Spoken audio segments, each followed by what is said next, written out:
Trinity House is best known for the iconic lighthouses that punctuate the cliffs and shores of England and Wales.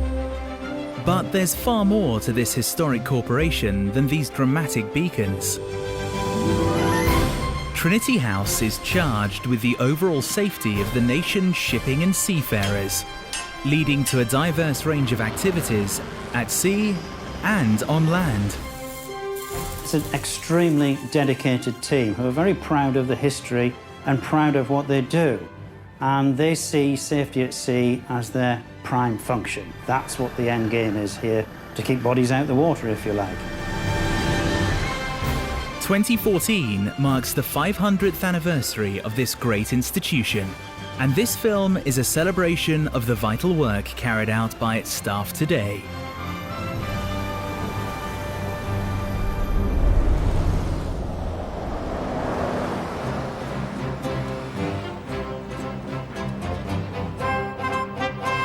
The administrative headquarters of Trinity House is a stone's throw from the River Thames, on Tower Hill, central London.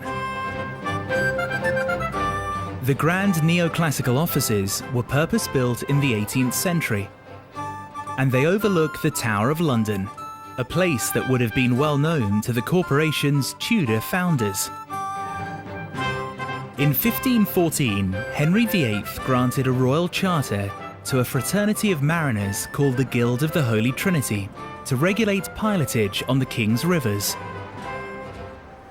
Queen Elizabeth I later added responsibility for coastal buoys and beacons.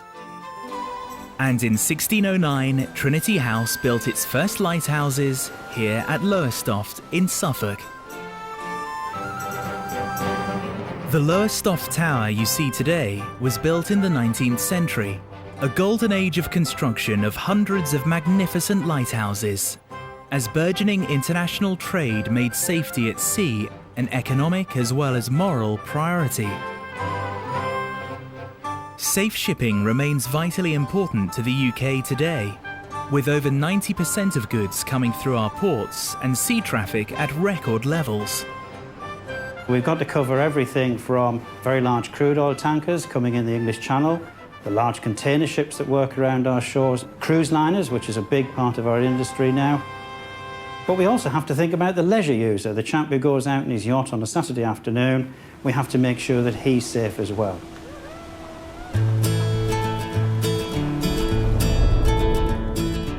Keeping all these seafarers safe today falls to Trinity House under its remit as the General Lighthouse Authority for England, Wales, the Channel Islands and Gibraltar. There are over 60 operational lighthouses, all now automated, since the last lighthouse keeper left here, North Foreland in Kent, in 1998. There are also some 500 buoys and light vessels guarding the coastline. All are monitored 24 hours a day from Harwich in Essex, home to Trinity House's operational HQ. Backup bulbs and auxiliary power supplies mean that most lighthouse faults do not result in loss of service. And with the majority easily reached by road, it's not a problem when it comes to sending in an engineer.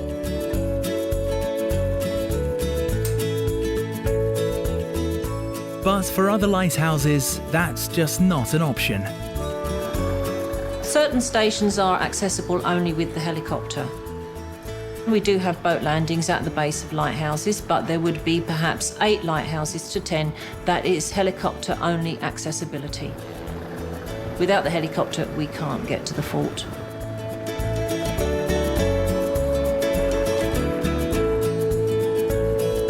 The helicopter operates from both land bases and also Trinity House's 2 major vessels, the Patricia and the Galatea. The aircraft is modified to transport underslung loads, significantly increasing the amount of equipment it can carry. Trinity House's ships have bases in Swansea in South Wales and at the operational HQ in Harwich. As well as the larger vessels, there's also the smaller Alert for fast response emergencies. Both bases are also home to Trinity House's buoy yards.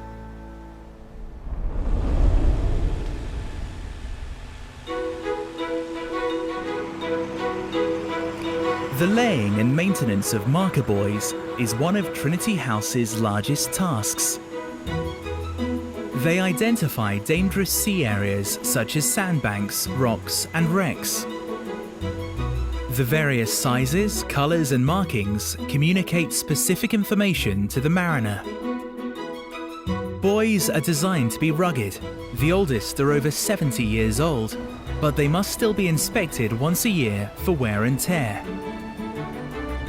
Today, the Galatea is in the North Sea, lifting the Class 1 North Shipwash buoy. It's 15 metres long and weighs 12 tonnes, so keeping the vessel steady is vital for safety.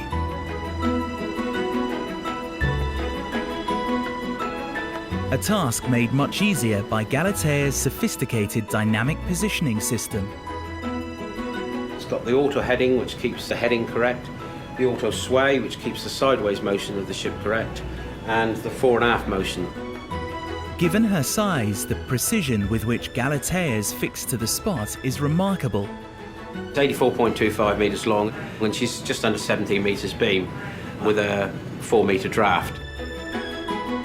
And she's at the moment, she's within 20 centimetres of where I set the position. As well as a routine inspection and a jet wash, this buoy is getting a new automatic identification system, which sends its name and position to nearby shipping. Buoys can also carry equipment to collect meteorological and hydrological data, as well as lights and sound signals. Every 6 years or so, buoys are brought to land for full renovation. There's a carefully controlled program of cleaning, repairing, and repainting. The depth of paint is checked to fractions of a millimetre, ensuring a tough, even skin to protect the buoy from the harshest seas. Then it's back out to sea for the next tour of duty.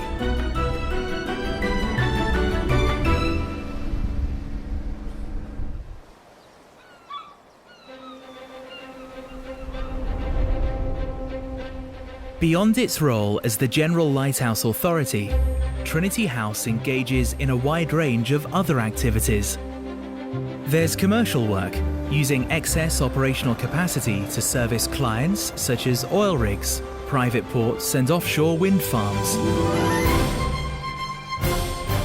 Further income comes from lighthouse holiday cottages and public trips on working vessels.